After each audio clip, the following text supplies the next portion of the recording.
এই দেশটার মালিক আমরা, আপনারাও এগিয়ে আসুন, একত্রিত হন, কারণ এখন এটা বাংলাদেশের আসলে সার্বভৌমত্বের প্রশ্নে দাঁড়িয়ে গেছে। আমরাই পারি সকলে মিলে এটা প্রতিহত করবার জন্য। এবং বাংলাদেশ আজকে যেই ক্রান্তি লগ্নে দাঁড়িয়ে আছে, সেখানে ছাত্রলীগ আরো অগ্রণী ভূমিকা পালন করবে। সবকিছু হয়তো লাইভে বলা যায় না, নিশ্চয়ই সভাপতি সাদ্দাম এবং আমাদের সঙ্গে ইনান রয়েছে, তাদের প্রস্তুতি রয়েছে। আপনারা এগিয়ে যান। আমরা একটি কথাই বলতে চাই যে এতদিন মাননীয় প্রধানমন্ত্রী অনেকবার আমাদেরকে ইঙ্গিত দিয়েছিলেন যে বাংলাদেশের সেন্ট মার্টিনস কিংবা দক্ষিণাঞ্চলটা যদি তিনি আসলে আমেরিকাকে দিয়ে দিতে রাজি হতেন, তাহলে তার ক্ষমতায় থাকবা বিষয়টি আরো নিশ্চিত হতো। উনি তো বঙ্গবন্ধুর মেয়ে, বঙ্গবন্ধু আসলে কোনোদিনও এই আপোষ করেননি, রাজি হননি, তার কন্যাও আসলে কখনো রাজি হননি।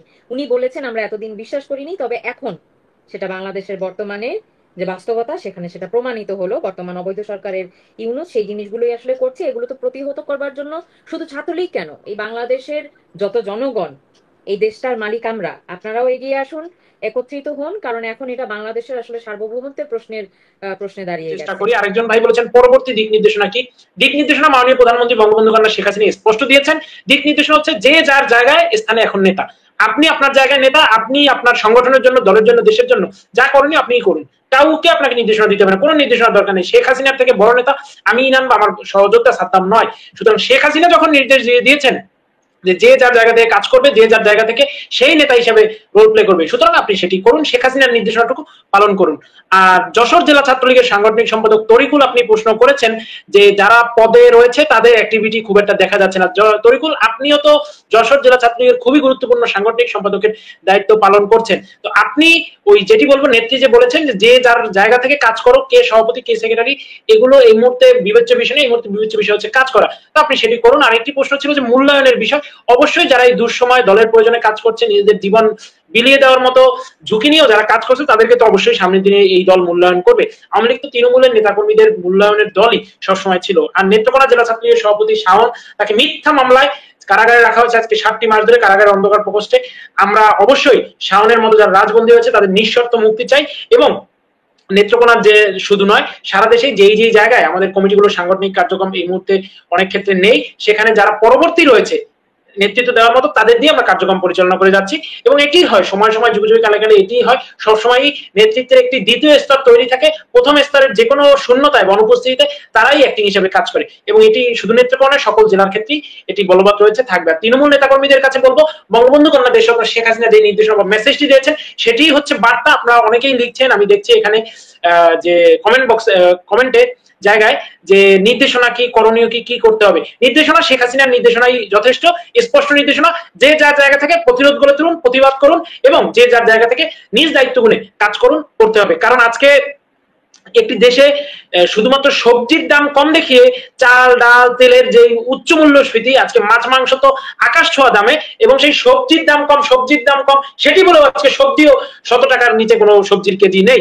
আজকে এনসিপির সেই দরবেশ, যেখানে তানভীর, আমি তাকে দরবেশ তানভীরই বলবো, একটি দরবেশের বেশভূষা নিয়ে, মাথায় বিশাল টুপি টাপি লাগিয়ে তিনি সমগ্র সচিবালয় নাকি সকাল থেকে ভোর রাত অব্দি দাপিয়ে বেরিয়েছেন। তো সুতরাং যারা এই দুর্নীতির মহাযজ্ঞ শুরু করেছেন সচিবালয়কে ঘিরে, তাদের নেতৃত্বে তো বাংলাদেশ চলতে পারে না।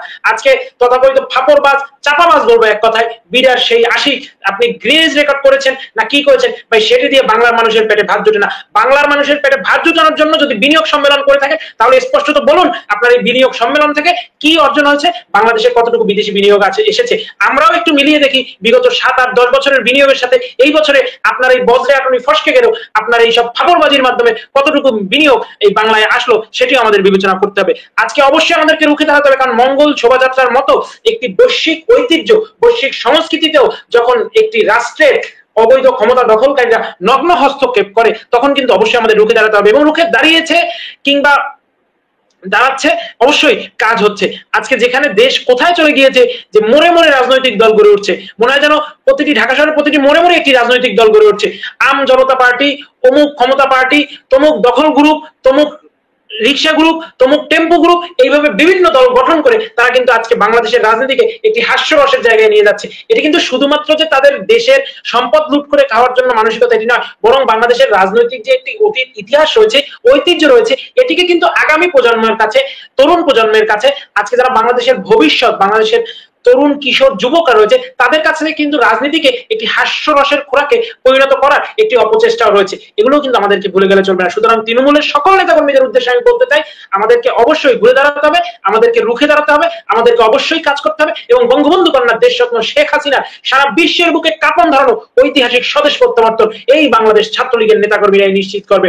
হয়তোবা এমনও হতে পারে আমরাও হেঁটে হয়তোবা শাহবাগ কিংবা গুলিস্তানে থাকবো, আর শেখ হাসিনাকে বরণ করার জন্য মানুষের ঢল হয়তোবা সেই এয়ারপোর্ট ছাপিয়ে উত্তরের সমগ্র এলাকা অর্থাৎ সমগ্র ঢাকা শহর ছেয়ে যাবে শুধু মানুষে মানুষে। সেই দিনটি কিন্তু খুব বেশি দূরে নয়, সেই দিনের অপেক্ষায় আমরা সবাই রয়েছি। ইনশাল্লাহ বিজয় আমাদের সুনিশ্চিত। আলো কিন্তু আসছে, আলো আসবেই। শেখ হাসিনা বাংলাদেশে অবশ্যই পুনরায় গণতন্ত্রের পথে যাত্রা নিশ্চিত করবেন এবং শেখ হাসিনাই আমাদের দেশের স্বাধীনতাকে, সার্বভৌমত্বকে রক্ষা করবেন ইনশাল্লাহ। আমরা বিশ্বাস করি যে আপনারা তৃণমূল ছাত্রলীগেরও ভরসা, কারণ ছাত্রলীগ একটি অনেক বড় সংগঠন আমরা জানি। আমার এই ক্ষেত্রে একটি প্রশ্ন রয়েছে সাদ্দামের কাছে, ইনানের কাছে, দুজনের কাছে। আমরা সেই প্রশ্নে পরে যাব।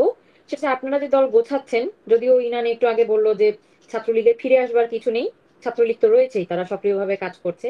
আপনারা এই যে দলীয় কার্যক্রম কিংবা নিজেদেরকে গুছিয়ে আনার ক্ষেত্রে বাংলাদেশে যতগুলো জেলা রয়েছে, জেলা ভিত্তিক ছাত্রলীগের যত সভাপতি কিংবা নেতা রয়েছেন, তাদের সঙ্গে আপনাদের একটি চেইন ওয়াইজ কমান্ড কিংবা কমিউনিকেশন রয়েছে কিনা, যে সারাক্ষণ একটি যোগাযোগের মধ্যে এরকম আপনারা রয়েছেন কিনা, মানে আপনারা গুছিয়ে উঠছেন কিভাবে সেটা জানবার জন্য আমি বলছি। আমি একটু আপনাদের সঙ্গে সংযোগ করিয়ে দেবার জন্যই আমাদের কাছে ছাত্রলীগ থেকে বিভিন্ন জেলা থেকে কিছু মানুষ কিছু তথ্য আপনাদেরকে জানানোর জন্য অনুরোধ করেছেন।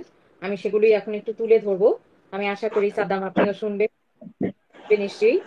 কারণ হয় কি, আপনারা তো তাদের সর্বোচ্চ নেতা ছাত্রলীগের, আপনারা কিছু একটা জানতে পেরেছেন, শুনেছেন, কিংবা তার ভয়েসটুকু, গলাটুকু আপনাদের কাছে গিয়ে পৌঁছেছে, এটাতে তারা মারাত্মক এনার্জাইজড হয়। যেমন সাদ্দাম যে বলেছে যে ছাত্রলীগ আসলে ভরসা হয়ে ফিরে আসবে, এতেই আমি ছাত্রলীগের অনেকের ভিতরে খুব পজিটিভ আসলে সাড়া দেখতে পেয়েছি। যেমন ছাত্রলীগ কর্মী বলেছেন যে সাদ্দাম ভাই, ইনান ভাইয়ের কাছে আমার প্রশ্ন, যে কেন্দ্রীয় ছাত্রলীগ কেন এখনো তৃণমূল ছাত্রলীগের খোঁজ খবর নিচ্ছে না, এটি একটি আমি পড়ে শোনালাম। আহ এরপরে একজন জানিয়েছেন এম এফ সিয়াম, সিনিয়র সাংগঠনিক সম্পাদক, সাজাইল ইউনিয়ন ছাত্রলীগ। প্রশ্ন, আমৃত্যু আমরা শেখ হাসিনার পক্ষে, আমরা তৃণমূলের নেতা কর্মীরা সকল হামলা মামলা উপেক্ষা করে রুখে দাঁড়াতে প্রস্তুত, অতি দ্রুত রাজপথে নামতে আমরা বদ্ধপরিকর। এমতো অবস্থায় কেন্দ্রীয় ছাত্রলীগ থেকে আমাদের প্রতি পরবর্তী দিক নির্দেশনা নিয়ে কিছু বলবার রয়েছে কি? এ গেল একজনের। আহ আর একজনের আমি জানাতে চাই, ছাত্রলীগের পদ পদবিতে যারা আছে বর্তমান সময়ে তাদের অ্যাক্টিভিটিস অনেক কম, কিন্তু এমন অনেক কর্মী আছে 5ই আগস্টের পরে তাদের দলের জন্য জীবন বাজি রেখে অত্যন্ত গুরুত্বপূর্ণ ভূমিকা রেখে কাজ করে যাচ্ছে। আগামীতে এদেরকে কি মূল্যায়ন করা হবে এটি জানিয়েছেন। বর্তমান দুঃসময়ে তাদের পরিচয় চাই, তিনি আপনাদের কাছে অনুরোধ করেছেন। তরিকুল ইসলাম, সাংগঠনিক সম্পাদক, যশোর জেলা ছাত্রলীগ। এরপরে একজন জানিয়েছেন মোহাম্মদ নাহিদ ইসলাম, তেরখাদা উপজেলা ছাত্রলীগ কর্মী। তিনি বলেছেন যে আপা, এই প্রশ্নটা সাদ্দাম ভাই এবং ইনান ভাইয়ের কাছে জানতে চাইবেন। আমার প্রশ্ন হচ্ছে, আমরা রাজপথে আন্দোলন সংগ্রামের মাধ্যমে মাননীয় প্রধানমন্ত্রীকে দেশে ফিরিয়ে আনতে চাই, কিন্তু বাংলাদেশ ছাত্রলীগ ঢাকা শহরে কিংবা বাংলাদেশে কার নেতৃত্বে রাজপথে নামবে? আর তারা খুব আবেগ ভরে জানতে চেয়েছে, ভাইয়েরা আপনারা দেশে ফিরবেন কবে? তো এরকম অনেকগুলো আসলে আবেগঘন আমরা অনুরোধ পেয়েছি। সবচেয়ে বেশি আবেগঘন যেটি, সেটি হলো জেল থেকে, সরাসরি জেল থেকে একটি চিঠি পাঠানো হয়েছে সাদ্দামকে। আমি সেটি একটু পাঠ করে শোনাতে চাই। মানে আপনারা কি এটা বুঝতে পারছেন যে সাদ্দামের শুধুমাত্র একটি কথা, যে ভয়ঙ্কর রূপে নয়, ভরসা হয়ে ফিরবে ছাত্রলীগ, কি পরিমাণ ছাত্রলীগের তারা যখন আজকে জেনেছে যে আপনারা লাইভে আসবেন, মনে হয় আমি 100টার উপরে আসলে কল রিসিভ করেছি। সাদ্দাম, আপনার জন্য জেলের থেকে একজন ছাত্রলীগের কর্মী লিখেছে চিঠিটা, যেভাবেই হোক আমার পর্যন্ত এসেছে। বরাবর সভাপতি, সাধারণ সম্পাদক, বাংলাদেশ ছাত্রলীগ। বিষয়, নেত্রকোনা জেলা ছাত্রলীগের কমিটি পুনর্বহাল প্রসঙ্গে আমার সালাম নিবেন। আশা করি আল্লাহ তাআলার রহমতে ভালোই আছেন। আজ 28 তারিখ, 28/4/25, রোজ রবিবার, 210 দিন আমার কারাবাস, নেত্রকোনা মডেল থানা। 6টি মিথ্যা বানোয়াট মামলা আমার নামে দায়ের করা হয়েছে, যা সম্পর্কে নেত্রকোনার মানুষ অবগত আছেন। এর মধ্যে আবার ঢাকায় বাটারা থানায় নতুন করে আরো একটি মিথ্যা মামলা দায়ের করা হয়েছে আমার নামে, যে মামলায় বাংলাদেশ সরকার বারবার নির্বাচিত প্রধানমন্ত্রী বঙ্গবন্ধু কন্যা শেখ হাসিনাকে প্রধান আসামি করা হয়েছে। আমি নেত্রকোনা জেলা ছাত্রলীগের সভাপতির দায়িত্বে ছিলাম। যেহেতু নতুন করে নেত্রকোনা জেলা ছাত্রলীগের কয়েকটি সম্ভব নয়, সেহেতু সদ্য সাবেক কমিটিকে পুনর্বহাল করার জন্য বিশেষভাবে অনুরোধ রইল। নিবেদক রবিউল আলম আওয়াল শাওন, সদ্য সাবেক সভাপতি, নেত্রকোনা জেলা। এই প্রশ্নটা আমি একটু আসলে সাদ্দামের কাছেও জানতে চাই যে আপনাদের বিভিন্ন জেলার যে কমিটিগুলো, সেগুলি কি সমস্ত বহাল আছে, বা যেগুলো মানে সেগুলো আসলে আপনারা কিভাবে কি ঠিকঠাক করছেন, এই বিষয়ে যদি আপনি একটু জানাতেন। কারণ ছাত্রলীগের এই মুহূর্তে অনেক অনেক ছাত্ররা সংযুক্ত আছে আমাদের সঙ্গে লাইভে, তারা শুনতে চায়, জানতে চায়। ধন্যবাদ।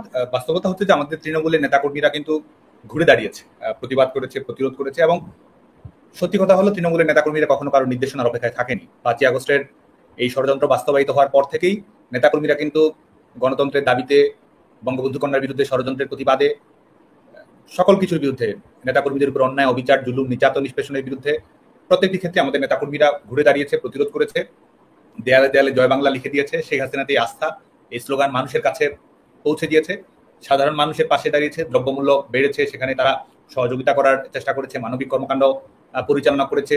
এই পরিস্থিতির মধ্যে কুমিল্লা যখন বন্যা দুর্গত পরিস্থিতি তৈরি হলো, সেই সময় ছাত্রলীগের কর্মীরা সহযোগিতার হাত বাড়িয়ে দিয়েছে। আমাদের তৃণমূলের নেতাকর্মীরা অনেক বেশি অ্যাক্টিভ, তারা সত্যিকারের চ্যাম্পিয়ন আমাদের ছাত্রলীগের, একেবারে যারা তৃণমূলের নেতাকর্মীরা। অনেক সময় হয়তো আমরা তাদের মূল্যায়ন করতে পারি না, অনেক সময় হয়তো তাদের আমরা সহযোগিতা করতে পারি না, কিন্তু আমাদের নেতাকর্মীরা সমস্ত প্রতিকূলতা, সমস্ত কিছু বাধা বিপত্তি মোকাবেলা করেই কিন্তু তারা এগিয়ে যাচ্ছে। এবং এই সংগঠনের প্রতি তাদের ভালোবাসা, বঙ্গবন্ধুর প্রতি তাদের ভালোবাসা, বঙ্গবন্ধু কন্যার প্রতি তাদের ভালোবাসা, গণতন্ত্রের জন্য তাদের দরদ, দেশপ্রেম, ছাত্রলীগের নেতাকর্মীদের সাহসী ভূমিকা, ত্যাগী ভূমিকা, তাদের লড়াকু ভূমিকা আমাদের সত্যি এটি আমাদের গণতান্ত্রিক ইতিহাসে অবিস্মরণীয় হয়ে থাকবে। এবং আমরা দেখি যে, দেখুন আপনি, গোটা বাংলাদেশের ছাত্রলীগের নেতাকর্মীদের ঘর বাড়ি ভেঙে ফেলা হয়েছে, সার্টিফিকেট পুড়িয়ে দেওয়া হয়েছে, যেখানে সেখানে হামলা মামলা জুলুম নির্যাতনের শিকার হতে হচ্ছে, প্রাণ কেড়ে নিচ্ছে। কিন্তু তারপরেও ছাত্রলীগের নেতাকর্মীরা কিন্তু সংগঠিত হচ্ছে, মিছিল করছে, প্রতিরোধ গড়ে তোলার চেষ্টা করছে। তারা হাসতে হাসতে কিন্তু কারাগারে যাচ্ছে। আপনি দেখবেন যে তারা প্রিজন ভেনে যাচ্ছে, যমুনার সামনে গিয়ে জয় বাংলা স্লোগান তারা দিচ্ছে। তারা বাংলাদেশের দেয়ালে দেয়ালে লিখে দিচ্ছে যে স্বৈরাচার নিপাত যাক, গণতন্ত্র মুক্তি পাক। এবং কারাগারে যাচ্ছে, কোর্টে যাচ্ছে, সেখানে তারা বিভিন্ন ধরনের হামলা মামলার শিকার হচ্ছে, আইনের কোনো ধরনের আশ্রয় লাভের সুযোগ পাচ্ছে না। সেখানেও কিন্তু ছাত্রলীগের কর্মীরা আপনি দেখুন যে হাসতে হাসতে তারা যাচ্ছে। আমাদের দেখুন একজন মেয়ে, আপনারা সেই যখন পিয়া নামের একজন মেয়ে কলেজের পরীক্ষা দিতে গেছেন, পরীক্ষা দিতে পারছে না, অমানবিক তার উপরে দমন পীড়ন, শারীরিক নির্যাতন চালানো হলো, সেখান থেকেও সেই জয় বাংলা বলতে বলতে হাসতে হাসতে তারা যাচ্ছে। কখনো হাসতে হাসতে কারাগারে যাচ্ছে, কখনো প্রতিবাদ তারা করছে, কখনো জীবন বিলিয়ে দিচ্ছে। ছাত্রলীগের নেতাকর্মীরা কিন্তু সবখানে যার যার জায়গা থেকে ঘুরে দাঁড়াচ্ছে। তো আমরা যেটি করার চেষ্টা করছি সেটা হচ্ছে যে আমাদের গোটা বাংলাদেশে আমাদের ছাত্রলীগের নেতাকর্মীরা যারা কাজ করার চেষ্টা করছে, আমরা অবশ্যই তাদেরকে আমাদের জায়গা থেকে আমরা আমাদের মতো করে আমাদের নিজস্ব সাংগঠনিক কর্মপরিকল্পনার আওতায় সেগুলো আমরা যাচাই বাছাই করে দেখছি, এবং অবশ্যই তারা মূল্যায়িত হবে। এবং যারা নেতৃত্ব দিচ্ছে তারাই আগামী দিনে আমাদের সংগঠনের নেতৃত্ব আসবে। যারাই মিছিল মিটিং সংগঠিত করছে, যারাই প্রতিবাদ করছে, যারাই প্রতিরোধ করছে, তারাই বাংলাদেশ ছাত্রলীগের বিভিন্ন পর্যায়ে নেতৃত্বে আসন হবে। এটি ইতিমধ্যেই এটি আমাদের সুস্পষ্টভাবে গ্রহণ করার সিদ্ধান্ত। আর গোটা বাংলাদেশে আমরা বাংলাদেশ ছাত্রলীগের নেতাকর্মীদের সঙ্গে ধারাবাহিকভাবে আমাদের মিটিং চলছে, এবং আমরা আমাদের কোনো গোপন কার্যক্রম নেই। আমাদের কিন্তু এই গোটা রাষ্ট্রযন্ত্রকে ব্যবহার করা হচ্ছে, দমন পীড়ন চালানো হচ্ছে। অতীত আপনারা দেখেছেন যে আমাদের সংগঠনের অভ্যন্তরে থেকে বিভিন্ন ধরনের কি ধরনের অনুপ্রবেশের কর্মকাণ্ড চালিয়েছে, অপরাধমূলক কর্মকাণ্ড চালিয়েছে। আমি ছাত্রদের কাছেই প্রশ্ন করতে চাই যে আমাদের রাজনীতি কি ধরেন ক্লাব ফুটবল, যেটা আপনি আজকে এক ক্লাব করলেন, পরের দিন আরেক ক্লাবে গেলেন, ট্রান্সফার ফি এটা দেখে, সুযোগ সুবিধা দেখে, যখন যেটা দেখলো আপনি ক্লাব পরিবর্তন করে ফেলেন। তো যারা অনুপ্রবেশকারী তারা কিন্তু আজকে সেটাই করছে। তাদের সংগঠনের প্রতি ভালোবাসা, আদর্শিক অঙ্গীকার, মানুষের প্রতি মমত্ববোধ কোনোটি আসলে নেই। তো আমাদের ছাত্রলীগের নেতাকর্মীরা আজকেও এই দমন পীড়ন, নির্যাতন এবং সরকারের তথাকথিত নিষেধাজ্ঞা শুধু, আমাদের কোনো গোপন কার্যক্রম নেই। আমাদের ওপেন কার্যক্রম, এবং আমাদের কমিটি গঠন প্রক্রিয়াও প্রকাশ্যে হবে, এবং আমাদের আন্দোলন সংগ্রামও প্রকাশ্যে হবে।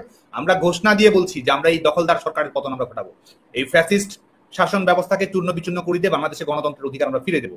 আমাদের দলের সাংগঠনিক লক্ষ্য অগ্রাধিকার সেটি নয়, বাংলাদেশের জনগণের ক্ষমতা আমরা জনগণের কাছে ফিরে দেবো, বাংলাদেশের জনগণের নাগরিক অধিকার আমাদের পুনঃপ্রতিষ্ঠিত করবো, মুক্তিযুদ্ধের অঙ্গীকার আমরা এই কর্মবোধকে প্রতিষ্ঠিত করবো। গোটা বাংলাদেশ সে ছাত্রলীগের নেতাকর্মীদের এটি ওয়াদা, ছাত্রলীগের নেতাকর্মীদের এটি শপথ, এটি যে কোনো মূল্যেই বাংলাদেশ ছাত্রলীগের কর্মীরা করবে, প্রকাশ্যে আমরা বলছি, এবং আমরা সেটি করবো। এবং সেই ধারাবাহিকতায় আমাদের কর্মকাণ্ড চলছে, এবং কমিটি গঠন প্রক্রিয়া সেটিও আমাদের একটা নিয়মিত কার্যক্রমের অংশ।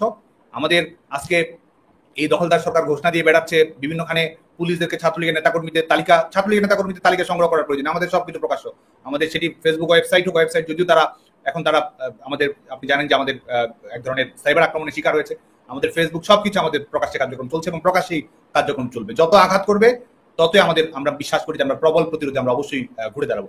এবং যারা আজকে এই ধরনের হুম্বিতম্বি করছে, এটা করছে সেটা করছে, আমরা স্পষ্ট করে বলতে চাই যে আমাদের বাংলাদেশের ভবিষ্যৎ অবশ্যই যারা মুক্তিযুদ্ধের অঙ্গীকারে বিশ্বাস করে, বঙ্গবন্ধুর আদর্শে বিশ্বাস করে, তারাই বাংলাদেশের ভবিষ্যৎ বিনির্মাণ করবে।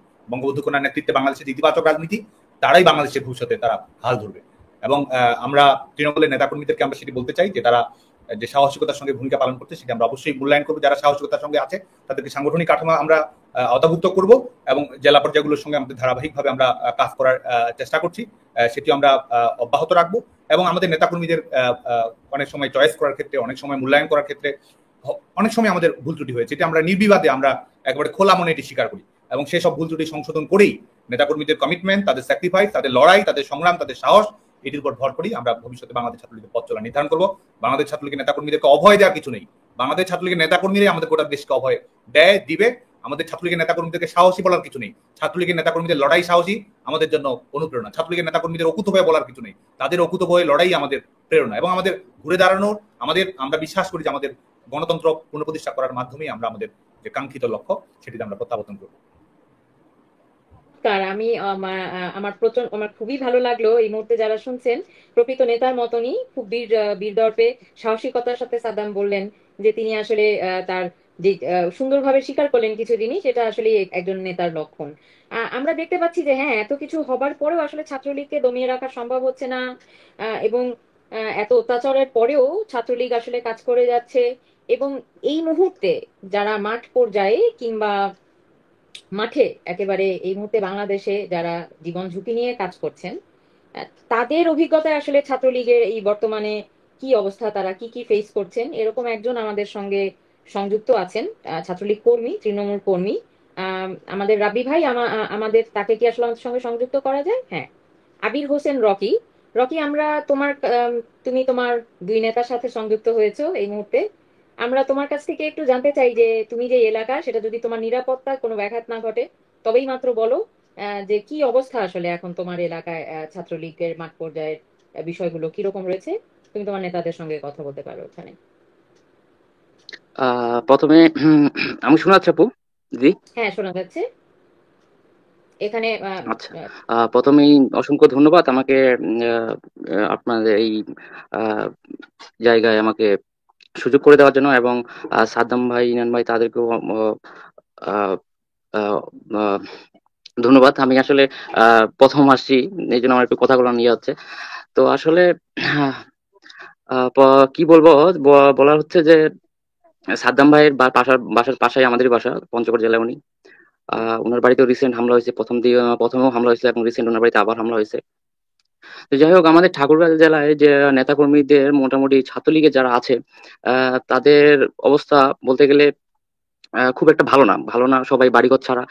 যেমন আমরা তিন ভাই, আমার ছোট ভাই নাম আরাফাত হোসেন রাব্বি, তার ছোট ভাই, সবার ছোটটা, সেও মামলায়, আমরা তিন ভাই মামলার শিকার এবং বাড়ি ছাড়া বিগত 5 আগস্টের পর থেকে।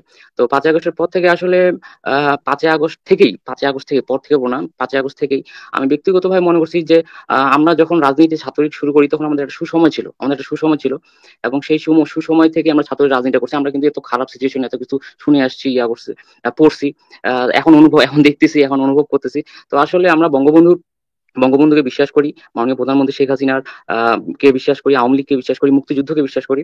এবং আমরা 5 আগস্ট থেকেই আমি মোটামুটি লড়াই করা শুরু করছি। আমার পোস্টে আছে, 5 আগস্ট থেকে আমার পোস্ট শুরু, এখন পর্যন্ত আমি করতেছি, লড়াই করতেছি, যে আমি যেভাবে হোক কর্মীদের সাথে, ছাত্রলীগের তৃণমূল কর্মীদের সাথে যোগাযোগ করতেছি, তাদের বিভিন্ন ইউনিয়নে যেভাবে 5 আগস্টের পর যেভাবে পারতেছি আমি তাদের সাথে যোগাযোগ করতেছি।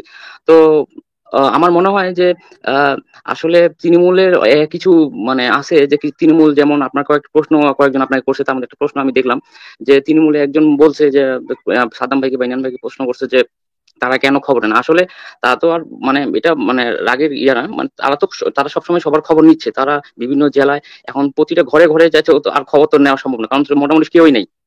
তো তারা যে বিভিন্ন জায়গায় বিভিন্ন গ্রুপে, ছাত্রলীগের গ্রুপে আসে, খবর নিচ্ছে। এবং সাদ্দাম ভাইকে অসংখ্য ধন্যবাদ যে যিনি আমাদের ঠাকুরগাঁও জেলা ছাত্রলীগকে উনি একটা ফান্ড দিছিল। আমরা সেই ফান্ড থেকে নেতা কর্মীদের যারা জেলে যাচ্ছে তাদেরকে আমরা সহযোগিতা যতটুকু পারতেছি সহযোগিতা করতেছি, তাদের পরিবারের সাথে খোঁজ খবর রাখতেছি, যোগাযোগ রাখতেছি। আমাদের ঠাকুরগাঁও সব থেকে বড় প্রবলেম হচ্ছে যে জামিন আমাদের একদমই হচ্ছে না। যারা ছাত্রলীগে তাদের জামিন তো হচ্ছেই না, ধরা পড়লেই মানে মোটামুটি শেষ অবস্থা, জামিন হচ্ছে না। তো আমরা তারপরে ছাত্রলীগ আমরা যেভাবে কাজ কর্ম করতেছি, যে যেখানে আছি ঠাকুরগাঁও জেলা ছাত্রলীগের আমরা সবাই সবার মতো কাজ করতেছি। এবং আমাদের আমাদের কিছু ছোট ভাইরা এখন পর্যন্ত জেলে, কিছু বন্ধু বান্ধব জেলে ছাত্রলীগের, যারা খুব মানে 5ই আগস্টের পর ছাত্রলীগের জন্য, আওয়ামী লীগের জন্য কাজ করছে, এখন পর্যন্ত কাজ করেও যাচ্ছে। তারা অনেকেই জেলে এবং অনেকেই কাজ করতেছে। এবং আমরা সবার সাথে যোগাযোগ করার চেষ্টা করতেছি, ইউনিয়ন পর্যায়ে গেছি। এবং ইউনিয়ন পর্যায়ে যে আমরা যেটা দেখছি যে আপু, যে আসলে ইউনিয়ন পর্যায়ে মানে আমরা যোগাযোগ করতেছি, ইউনিয়নের যারা নেতৃত্বে ছিল, ছাত্রলীগের ইউনিয়নের যারা নেতৃত্বে ছিল, আমার মনে হয় তাদেরও উচিত যে ইউনিয়ন পর্যায়ে একটা খোঁজ খবর রাখা। আমরা তো সবাইকে আর ছাত্রলীগের মানে আমরা জেলা পর্যায়ে যারা, আমরা তো ইউনিয়ন, উপজেলা সবাইকে চিনি না, জাস্ট মেন কয়েকজনকে চিনি, ইউনিয়নের সভাপতি, সেক্রেটারি, এই ক্ষেত্রে বাইরেও কয়েকজনকে চিনি। ক্ষেত্রে ছাত্রলীগের সভাপতি এবং সাধারণ সম্পাদক এই মুহূর্তে এখানে উপস্থিত আছেন। তাদের কাছ থেকে কি তোমরা কোনো নির্দেশনা এক্সপেক্ট করো বা কোনো কিছু জানাবে? আসলে আসলে নির্দেশনা দিলেই তো বিপদ বিপদ হয়ে যায়। তবে আমার মনে হয় যে পরিস্থিতি আমাদেরকে বলে দিবে, আমাদেরকে কখন কি করতে হবে। আমার বিশ্বাস যে পরিস্থিতি আমরা দেখছি যে বর্তমান যে পরিস্থিতি বাংলাদেশের, সেই পরিস্থিতি বলে দিবে যে কি বিষয়। তবে আমি সাদ্দাম ভাই, ইনান ভাইকে বলবো যে আমাদের সাধারণ ছাত্রদের সাথে আমাদের প্রত্যেকটা জেলা, উপজেলা, ইউনিয়ন সব নেতাকর্মী যারা আছে সবার উচিত যে ছাত্রদের সাথে যোগাযোগটা বৃদ্ধি করা এবং তাদের সাথে কথা বলার চেষ্টা করা। কারণ ছাত্ররাও জানে যে আমরা ছাত্রদের কাছে আমরা ভুলে, ছাত্রদের কাছে মনে হয় যে আমরা ভুল, আর আমাদের কাছে মনে হয় তারা ভুল। তো আমাদের এই ডিস্টেন্সটা আমাদেরকে দূর করতে হবে, আমাদেরকে এই ডিস্টেন্সটা যুক্তি তর্ক মধ্যে দূর করতে হবে। কারণ আমাদেরকে নিয়ে একটা গুজব ছড়ানো হচ্ছে যে ছাত্রলীগ ভয়ঙ্কর রূপে ফিরবে, ছাত্রলীগ অমুক করবে। আসলে আমরা তো আমি 5ই আগস্টের আগে বাদ দিলাম, 5ই আগস্টের পরেই ধরি এখন পর্যন্ত, যে দেখুন বন্যা থেকে শুরু করে রোজার মধ্যে আমরা কিন্তু চেষ্টা করছি সহযোগিতা করার, ইফতার বিতরণ করার, বন্যার্থদের পাশে যাওয়ার, তাদেরকে সহযোগিতা করার আমরা কিন্তু চেষ্টা করেই গেছি। আমাদেরকে নিয়ে একটা রটানো হয় যে ছাত্রলীগ ভয়ঙ্কর রূপে ফেরানোর কিছু নাই। আমরা ভাই, আমরা কারো ভাই, আমরা কারো ছোট ভাই, কারো বড় ভাই, কারো মানে আমরা ফিরবোই, আমরা ফিরবো এবং আমরা তাদের সাথে সমন্বয় করেই ফিরবো। এবং আমার বিশ্বাস যে ছাত্ররা তারা আমাদের সাথে কথা বললে, আমাদের প্রধান যারা আছে সাদ্দাম ভাই, ইনান ভাই, তাদের সাথে কথা বললে বা আমাদের সাথে কথা বললে হয়তো বা তাদের ভুল ভাঙতে পারে। আমার এটা বিশ্বাস যে তারা একটা ভুলের মাধ্যমে আছে, যে ভুলটা আমাদের ভাঙানোর দায়িত্ব আমাদের। রকি, অসম্ভব ধন্যবাদ আমাদের সঙ্গে তোমার যুক্ত হবার জন্য। রাবি ভাই, আমরা এখন ইনান এবং সাদ্দামের সঙ্গে কথা বলবো। ধন্যবাদ রকি, তুমি আমাদের মাঝখানে যুক্ত হয়েছো। আপনাদেরকে ধন্যবাদ, সাদ্দাম ভাই, ইনান ভাইকে ধন্যবাদ। আসসালামু আলাইকুম, আদাব দিদি। চমৎকার একটি কথা রকি জানালেন, সেটা হচ্ছে যে ছাত্রদের সঙ্গে ছাত্রলীগের একটি সংযোগ তৈরি হওয়া। মূলত যারা বৈষম্য বিরোধী আন্দোলনে আসলে রাস্তায় নেমেছিলেন ছাত্ররা, তারা মূলত ভয় পাচ্ছেন যে ছাত্রলীগ ফিরে আসলে না জানি তাদের উপরে কি নির্যাতন হবে, না জানি কি ভয়ঙ্কর ভায়োলেন্ট রূপে আসলে ছাত্রলীগ ফিরে এসে, যেহেতু তারা ছাত্রলীগের পক্ষে নয় বিপক্ষে গিয়ে একটি আন্দোলন করেছে, এরকম কিছু করেছে, না জানি কি ভয়ঙ্কর আসলে অবস্থায় তারা ফিরবে। যাই হোক, পরবর্তী প্রশ্নে যাবার আগে আমি সাদ্দামের যে বাড়ি রয়েছে সেই বাড়িটি দ্বিতীয়বারের মতন আবার আগুন ধরানো হয়েছিল, এটার জন্য আমি গভীরভাবে দুঃখ প্রকাশ করছি। এবং আমার কাছে অনেকেই সেটার একটি বিষয় জানিয়েছে, আমরা দেখেছি সেখানে বোধহয় আপনার ভাই ভাবি ছিলেন, বাবা মা ছিলেন। মানে অমানবিকতার চূড়ান্তে পৌঁছে গিয়েছে এখানের মাঠ পর্যায়ে এই অবৈধ সরকারের যে লোকজন, তারা ভয়ঙ্কর কাজ করছে। সেই ক্ষেত্রে তারা আবার ন্যারেটিভ ক্রিয়েট করছে যে ছাত্রলীগ না জানি কি ভয়ঙ্কর হয়ে ফিরবে। আমরা সমবেদনা প্রকাশ করছি সাদ্দাম, আপনার পিতা মাতা ভাই বোন যারা রয়েছেন বাংলাদেশে তাদের জন্য। আমি সেই কিনানকে জিজ্ঞাসা করবো যে সে কিনান, যারা বৈষম্য বিরোধী ছাত্র আন্দোলনে রাস্তায় নেমেছিলেন, তারা হয়তো অনেকেই আসলে যদি তাদেরকে আগে বলা হতো যে এটা একটি সরকার পতনের আন্দোলন এবং 1971-এর অস্তিত্ব আসলে থাকবে না, বঙ্গবন্ধুর মুরাল ভেঙে ফেলা হবে এবং বাংলাদেশটি আমরা দেখতে পাচ্ছি একটি মানবিক করিডোর দিয়ে দিয়েছে এই মুহূর্তের যিনি অবৈধ সরকারের প্রধান উপদেষ্টা ইউনূস, আমরা দেখতে পাচ্ছি ভারত পাকিস্তানের মধ্যে একটি যুদ্ধের সম্ভাবনা। এবং উনি কিসের ভিত্তিতে জানি না, কিছুদিন আগে উনি বললেন যুদ্ধ প্রস্তুতি নেবে বাংলাদেশ, কার বিরুদ্ধে তাও আমরা জানি না, কে আমাদের শত্রু তাও আমরা জানি না, কিন্তু উনি বললেন যে বিজয় সুনিশ্চিত করতে হবে।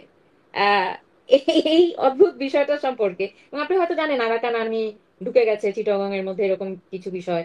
এরকম যদি পরিস্থিতি আসলে বাংলাদেশে তৈরি হয়, যেটা সাদ্দাম একটু আগে বলছিলেন, খুব সুনিশ্চিতভাবে যে এই সরকার বিরুদ্ধে যদি তাদেরকে আন্দোলন করতে হয় ছাত্রলীগ করবে। আপনার কি মনে হয় ছাত্রলীগের কি ভূমিকা থাকবে এবং আসলে হচ্ছেটা কি? এই যে যুদ্ধ কার সঙ্গে হচ্ছে আমরা জানি না, কিন্তু উনি ঘোষণা দিয়ে ফেললেন যুদ্ধ প্রস্তুতির। এই পুরো বিষয় নিয়ে আপনার রাজনৈতিক চিন্তা কি? জি, ধন্যবাদ। খুব সুন্দর একটি বিষয় আপনি উপস্থাপন করেছেন। যেমনটি আমি শুরুতে আমার বক্তব্যে বলছিলাম, যখন আমি কথা বলছিলাম যে দেশের যেই পরিস্থিতি এবং দেশকে যেই ধ্বংসাত্মক রঙ্গলীলার মঞ্চে পরিণত করা হচ্ছে, এর পরিণাম কিন্তু হবে বাংলাদেশ, আফগানিস্তান, পাকিস্তানের মতো ব্যর্থ রাষ্ট্র। বাংলাদেশকে সিরিয়া কিংবা ইরাক কিংবা লিবিয়ার মতো ব্যর্থ রাষ্ট্রে পরিণত করার একটি অপচেষ্টা আমরা দেখতে পাচ্ছি। বাংলাদেশকে আফ্রিকার কিছু একেবারে দুর্ভিক্ষ পীড়িত, যেখানে শান্তিরক্ষী বাহিনী পাঠিয়ে জাতিসংঘকে শান্তি বজায় রাখার চেষ্টা করতে হচ্ছে, এই ধরনের একটি রাষ্ট্রে পরিণত করার ঘৃণ্য অপপ্রয়াস কিন্তু আমরা এই তথাকথিত ইউনূস সরকার থেকে দেখতে পাচ্ছি। তারা আজকে মুখে মুখে মানবিক করিডোর বলে তলে তলে সেখানে যুদ্ধের প্রস্তুতি ক্ষেত্র তৈরি করে দিয়েছে। এই বিষয়টি কিন্তু কোনোভাবেই গ্রহণযোগ্য নয়। কার ম্যান্ডেট নিয়ে উনি, ওনার মতো একজন অবৈধভাবে ক্ষমতা জবরদখলকারী মানুষ, আজকে কার ম্যান্ডেট নিয়ে, দেশের কোন রাজনৈতিক ম্যান্ডেট নিয়ে উনি আজকে এই করিডোর নামক খেলায় মেতে উঠলেন এবং বাংলাদেশকে একটি ধ্বংসের পথে পরিচালনা করলেন? সেটির জবাব কিন্তু ওনাকে ইতিহাসের কাঠগড়ায় অবশ্যই দিতে হবে। বাংলাদেশ নামক একটি স্বাধীন, সার্বভৌম, শান্তিপ্রিয়, সুজলা সুফলা, শস্য শ্যামলা, সুন্দর সুশৃঙ্খল রাষ্ট্রকে কিভাবে একটি ধ্বংসাত্মক, কিভাবে একটি আস্তাকুলের রাষ্ট্রে পরিণত করার চেষ্টায় উনি লিপ্ত হয়েছেন, এর জবাব কিন্তু ওনাকে ইতিহাসের কাঠগড়ায় দিতে হবে।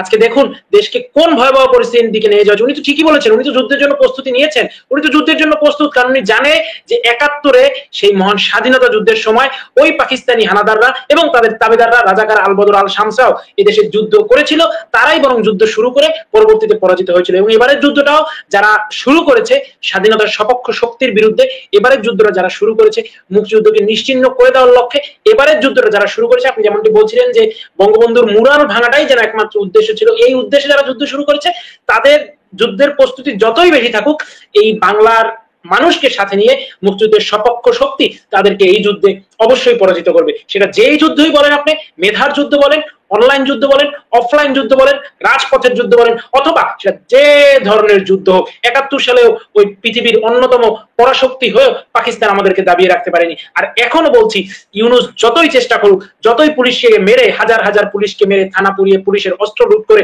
দেশের কারাগারগুলোকে ভেঙে চুরে, কারাগার থেকে জঙ্গিদের ভেঙে যেতে সাহায্য করে, অস্ত্র লুট করে, যতই এদেশে মবের রাজনীতি, যতই এদেশে অস্ত্রের রাজনীতি, যতই এদেশে সন্ত্রাসের রাজনীতি, যতই এদেশে জঙ্গিবাদের রাজনীতি প্রতিষ্ঠা করুক না কেন, এর বিষ দাঁত আমরা ভেঙে দেবই।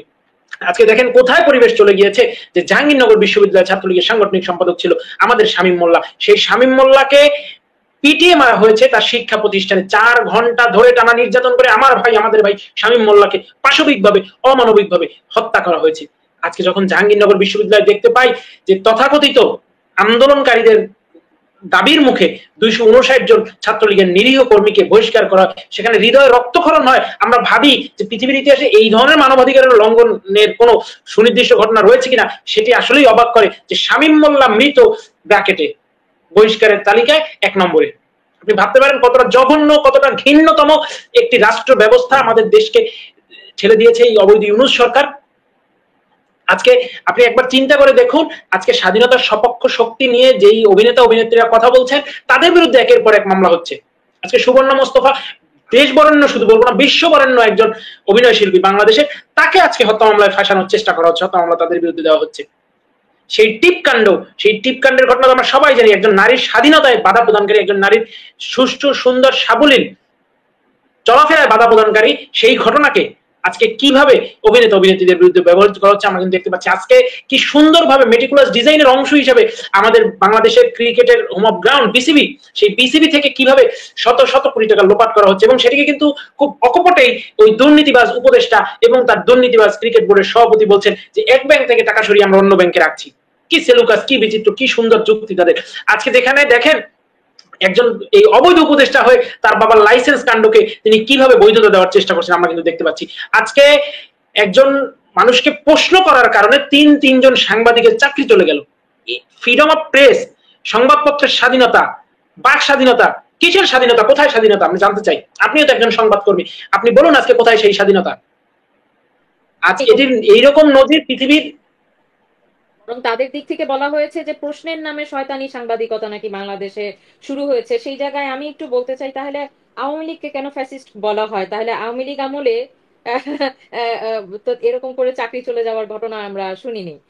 এই আমলে কোনো সাংবাদিক প্রশ্ন করলেই সেটাকে বলা হচ্ছে প্রশ্নের নামে শয়তানি সাংবাদিকতা। মানে এটা আমি আসলে বুঝলাম না, আসলেই বুঝলাম না। এটাকে ফ্যাসিজম বলে না যে সাথে সাথে একটি টিভি চ্যানেল বন্ধ হয়ে যাওয়া এবং চাকরি চলে যাওয়া। কোনো বাকশি ধরনের স্বাধীনতা নেই এই মুহূর্তে। এই বিষয়টা নিয়েই আমি একটু সাদ্দামের কাছে প্রশ্ন করতে চাই যে সাদ্দাম, আমি আজকে খুব মুগ্ধ হয়েছি আপনার একটি কথা, আপনি খুব সুন্দরভাবে কিছু জিনিস বললেন। আমি আসলেই মুগ্ধ হয়েছি। আপনি যেটা বললেন যে আসলে কিছু ভুল ত্রুটি, সেটা মেনে নেওয়ার মধ্যে লজ্জার কিছু নেই। মানে এটা খুব এটা সবাই পারে না। মানে বলে না যে ক্ষমা সকলে করতে পারে না, ভুল সকলে স্বীকার করতে পারে না। এর জন্য যথেষ্ট বড় মনের হতে হয়, জ্ঞান বুদ্ধি থাকতে হয়। আমার খুব ভালো লেগেছে আপনি এই কথাটি বলেছেন। আহ ইনান যেটা বলছিল, এবং আমি যে প্রশ্নটা ইনানকে করেছিলাম, আহ, একটি যুদ্ধাপর অবস্থার মধ্যে বাংলাদেশকে নিয়ে যাচ্ছে বর্তমান অবৈধ সরকার। ওনাদের কোনো ম্যান্ডেট নেই, ওনারা গণনির্বাচিত নন, জননির্বাচিত নন। ওনাদের কোনো ম্যান্ডেট নেই যে ওনারা কাউকে মানবিক করিডোর দিবেন, কারণ এটা সংসদ থেকে পাশ হতে হয়। সংসদ থেকে কেন? যে আপামর এমনকি বিরোধী দলের মানুষরাও আসলে জনগণের কথাই নিয়ে আসে সংসদে। তো এটা বাংলাদেশটার, আমাদের সংবিধানে বলা আছে বাংলাদেশের মালিক আসলে আমরা জনগণ, সুতরাং উনি এটা করতে পারেন না। কিন্তু উনি মানবিক করিডোর দিয়ে দিয়েছে। আমরা বাংলাদেশের দক্ষিণাঞ্চলে অনেক রকমের অ্যাক্টিভিটিস দেখছি আমরা। মাননীয় প্রধানমন্ত্রী অনেকবার আমাদেরকে বলেছে, তখন সাধারণ মানুষ বোঝেনি যে এখানে একটি খ্রিস্টান রাষ্ট্র হওয়ার ষড়যন্ত্র হচ্ছে।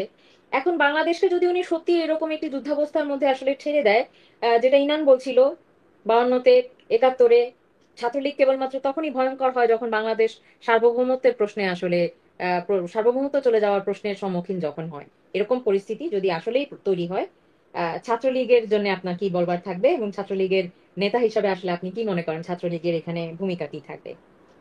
ধন্যবাদ। এই আলোচনায় আসি, শুধু আমি আগের প্রসঙ্গ ধরে এটুকুই বলি। প্রথম কথা হচ্ছে যে ভয়, এই যে নিজেদের ভয়, এটা কি শিক্ষার্থীদের ভয় হিসেবে চালিয়ে দেওয়া হচ্ছে? ভয়টি আসলে কিসের, যে কি হবে না হবে? আজকে আমি তো মনে করি বরং বাংলাদেশের শিক্ষার্থীরা কি চায়, শিক্ষার্থীরা ক্যাম্পাসে একটা ভালো পরিবেশ চায়, ভালো মতো লেখাপড়া করতে চায়, ভালো লেখাপড়া করার পরিবেশ চায়, লেখাপড়া শেষ করে সরকারি বেসরকারি চাকরি গবেষণা নিজের মতো যেন বেছে নেওয়ার সুযোগটি থাকে। এবং ছাত্র রাজনীতি নেতিবাচক দিকের কারণে স্বাভাবিক শিক্ষা গঠন প্রক্রিয়া, পঠন পাঠন প্রক্রিয়া যেন ব্যাহত না হয়, এটা কিন্তু বাংলাদেশ স্টুডেন্টদের চাওয়া। তো আজকে যারা এই ভয়ের একটা ইকোসিস্টেম নিজেরা চালু করেছে, অথচ সেই ভয়ের বার্তাবাহক হিসেবে ছাত্রলীগকে দেখানোর চেষ্টা করছে, আমার কাছে যেটা মনে হয় ভয়টা আসলে শিক্ষার্থীদের না। ভয়টা শিক্ষার্থীদের কেন থাকবে? কারণ শিক্ষার্থীরা স্থিতিশীলতা চায়, শিক্ষার্থীরা একটা গণতান্ত্রিক ব্যবস্থা দেখতে চায়, শিক্ষার্থীরা বাংলাদেশ আওয়ামী লীগ, বাংলাদেশ ছাত্রলীগের অর্জনগুলোর ব্যাপারে শিক্ষার্থীদের একাগ্রতা আছে, শিক্ষার্থীদের অনুরাগ আছে। এবং ভয়টা কাদের আসলে? ভয়টা যদি বলি, যারা আজকে এই 4,000 টাকার টিউশনি থেকে এখন 4 কোটি টাকার গাড়িতে চড়ছে, ভয়টা আসলে তার ইনসিকিউরিটি। আমার কাছে যেটা মনে হয়, ভয়টা আসলে তাদের যারা আসলে শিক্ষার্থীদের হত্যা করার ক্ষেত্রে পেছনের প্রেক্ষাপট রচনা করেছে, বিভিন্ন গ্যাংগুলোর সঙ্গে যারা সমন্বয় তৈরি করেছে, এবং যারা পুলিশ হত্যায় নেতৃত্ব দিয়েছে, ছাত্র হত্যায় যারা নেতৃত্ব দিয়েছে, ছাদে বারান্দায় শিক্ষার্থীদেরকে গুলি করেছে ভেতর থেকে বাইরে থেকে, এবং তার দায় চাপিয়ে দিয়েছে। আমি মনে করি যে ভয়টা আসলে তাদের, তারা জানে যে তাদের এই কোমর ফাঁস হয়ে যাবে, কোমর ফাঁস হয়ে যাওয়ার ভয়। ভয়টা আসলে তাদের যারা আজকে এই কিংস পার্টি সরকারের পৃষ্ঠপোষকতায় থেকে যারা দিব্যি রাজনীতি করে বেড়াচ্ছে এবং নিজেরাই সবকিছু ঠিক করে দিচ্ছে। বাংলাদেশের জনগণ কি চায় না চায় সেটি তো কেউ জানে না, বরং নিজেরাই জনগণের প্রতিনিধি হয়ে, নিজেরাই জনগণের স্বয়ংক্রিয় প্রতিনিধি, অটোমেটিক প্রতিনিধি হয়ে তারা জনগণের মালিকানা নিয়ে তারা নিজের ইচ্ছে মতো সবকিছু করছে। ভয়টা আসলে তাদের যারা নিজেদের অবৈধ ক্ষমতা নিরাপত্তা আর অনেকদিন বাড়াতে চায়, যারা নিজেদের নির্যাতন জুলুম দমন পীড়নের স্টিম রোলার আরো অবারিত রাখতে চায়, যারা বিভিন্ন ধরনের ফৌজদারি অপরাধ করেছে, যারা দুর্নীতির সঙ্গে সম্পৃক্ত হয়েছে, যারা রাষ্ট্রযন্ত্রকে ব্যবহার করে অনৈতিক সুযোগ সুবিধা গ্রহণ করেছে। ভয়টা আসলে তাদেরই, এবং তারাই তাদের ভয় শিক্ষার্থীদের ভয় হিসেবে চালিয়ে দিয়ে নিজেদের অবৈধ দুর্নীতি বিত্ত বিভাগের গ্যারান্টি আসলে চাচ্ছে। আর সরকারের কাছে সরকার যদি 3 জন প্রশ্ন করলেই তারা হচ্ছে যে চাকরি বাতিল করে দেয়। চাকরি বাতিল কি? চাকরি বাতিল তো ছোটখাটো বিষয়। আজকে বাংলাদেশে 90% মিডিয়ায় যারা সম্পাদকীয় পদে পরিবর্তন হয়ে গেছে, স্বয়ংক্রিয়ভাবে কোনো পদে কেউ নাই। বিভিন্ন সাংবাদিক যারা ছিল তাদেরকে কিভাবে চাকরিচ্যুত করা হয়েছে, হাউসগুলোতে কিভাবে আক্রমণ করা হয়েছে। সরকারকে আসলে আগে বলা হতো যে বিটিভি নিয়ে নানা ধরনের সমালোচনা করা হতো, একটা বিটিভি, আজকে বাংলাদেশের প্রত্যেকটা টিভি চ্যানেল বিটিভিতে পরিণত হয়েছে। এবং সরকার তো প্রশ্ন করার কারণে চাকরি বাতিল করার দরকার নাই। সরকার চাইলে এই যে প্রশ্ন সেটই পাঠিয়ে দিতে পারে সাংবাদিকদের যে কি কি প্রশ্ন করা যাবে, কি কি প্রশ্ন করা যাবে না। আমার মনে হয় সেটি করতেই বাকি আছে, এবং সেটিও তারা করবে। আর আজকে বাংলাদেশে আমরা যেটি দেখছি যে আমাদের এই এক হচ্ছে যে সরকার তো অবৈধ, সরকার তো কোনো সাংবিধানিক বৈধতা নেই, সরকার তো জনগণের ম্যান্ডেট বা প্রতিনিধিত্ব বহন করে না। এবং এই একটি বাস্তবতা আছে। আর একই সঙ্গে তারা আজকে বাংলাদেশের সার্বভৌমত্বের যে প্রশ্নটি রয়েছে, আমাদের মানচিত্র, আমাদের সীমানা, সেটিকে কিন্তু ঝুঁকির মুখে তারা ফেলেছে। এই ঝুঁকিগুলোর অনেকগুলো দিক রয়েছে। আপনি যদি দেখেন যে বাংলাদেশে একটি হচ্ছে যে বাংলাদেশে আপনি গোটা পৃথিবীতেই জানেন যে উগ্রবাদী সন্ত্রাস কতগুলো রাষ্ট্রের স্থিতিশীলতা, মানুষের নিরাপত্তা, সার্বভৌমত্ব এবং মানুষের প্রত্যেকটি ক্ষেত্রে, প্রত্যেকটি অধিকারের ক্ষেত্রে কিভাবে তারা ক্ষতিগ্রস্ত করেছে। তো এই সার্বভৌমত্ব কিংবা মানুষের জনগণ, একটা রাষ্ট্রের প্রধানতম কাজই তো মানুষের সিকিউরিটি দেওয়া, রাষ্ট্রের কাজ হচ্ছে জনগণের নিরাপত্তা নিশ্চিত করা। তো বাংলাদেশে সার্বভৌমত্ব নানা দিক থেকে চ্যালেঞ্জের সম্মুখীন। একটি হচ্ছে যে একটি উগ্রবাদী অভ্যুত্থান ঘটেছে এবং মৌলবাদী শক্তিগুলো আজকে প্রকাশ্যে একবারে স্টেট স্পন্সর ব্লেসিং দিয়ে তারা কর্মকাণ্ড পরিচালনা করছে। তো ভবিষ্যতে এই উগ্রবাদী শক্তিগুলো তারা ইতিমধ্যে বাংলাদেশ সংবিধানকে চ্যালেঞ্জ করেছে, ভবিষ্যতে মানুষের আইনকে তারা চ্যালেঞ্জ করবে, ভবিষ্যতে তারা গণতান্ত্রিক প্রক্রিয়াকে চ্যালেঞ্জ করবে এবং মানুষের সমস্ত অধিকারকে কুক্ষিগত করে তারা নিজেদের শাসন, একটা অলৌকিক শাসন বাংলাদেশের উপর তারা বাস্তবায়ন করবে। তো এদিক থেকেও জনগণের সার্বভৌমত্বের ধারণা সেটি কিন্তু ক্ষতিগ্রস্ত হবে। আরেকটা দিক হচ্ছে যে আমাদের যে জিওগ্রাফিক্যাল সার্বভৌমত্ব রয়েছে সেটি দেখেন, আপনি দেখুন বাংলাদেশে সার্বিকভাবে একটা শুধুমাত্র বাংলাদেশের নয়, দক্ষিণ এশিয়ার স্থিতিশীলতার জন্য একটা চ্যালেঞ্জ তারা তৈরি করেছে এই তাদের উগ্রবাদী ইন্টারন্যাশনাল নেটওয়ার্কিং যেটি রয়েছে সেটির মাধ্যমে। আর হচ্ছে তাদের যে বিভিন্ন ধরনের কর্মকাণ্ড এবং যেই কর্মকাণ্ডগুলো আমাদের সার্বভৌমত্বকে নানাভাবে ঝুঁকির মুখে ফেলছে। আজকে দেখুন একটা কমিশন তারা গঠন করেছে, বিডিআর কমিশন, নিজেদের খেয়াল খুশি মতো একটা কমিশন গঠন করেছে। সেই বিডিআর কমিশনের প্রধান, সরকারের যিনি একটি কমিশন প্রধান, তিনি আজকে মন্তব্য করছেন, এমন ধরনের মন্তব্য করছেন যেই মন্তব্য আমাদের আন্তর্জাতিক আইনের পরিপন্থী, যেটি জাতিসংঘ বিভিন্ন বিধিমালার পরিপন্থী এবং যেটি আরেকটি রাষ্ট্রের সার্বভৌমত্বের ধারণার পরিপন্থী। একটি রাষ্ট্রের বিডিআর কমিশনের প্রধান যখন এই ধরনের কথাবার্তা বলে যে দখল করে নিবে, এই দখল করে নিবে, এবং তখন পার্শ্ববর্তী যে কোনো রাষ্ট্র যখন পাল্টা চ্যালেঞ্জ দেবে, তার মানে কিন্তু আপনি হুমকি দিয়ে এক ধরনের পপুলিস্ট প্রপাগান্ডা আপনি নিয়ে আসছেন, দায়িত্বজ্ঞানী মন্তব্য করছেন, জবাবদিহীন মন্তব্য করছেন। এটির মাধ্যমে বাংলাদেশের জনগণকে কিন্তু আপনি বিপদের মুখে ঠেলে দিচ্ছেন। বাংলাদেশের সার্বভৌমত্ব যেটি রয়েছে সেই নিরাপত্তা কবচটিকে কিন্তু আপনি চ্যালেঞ্জের মুখে ফেলে দিচ্ছেন।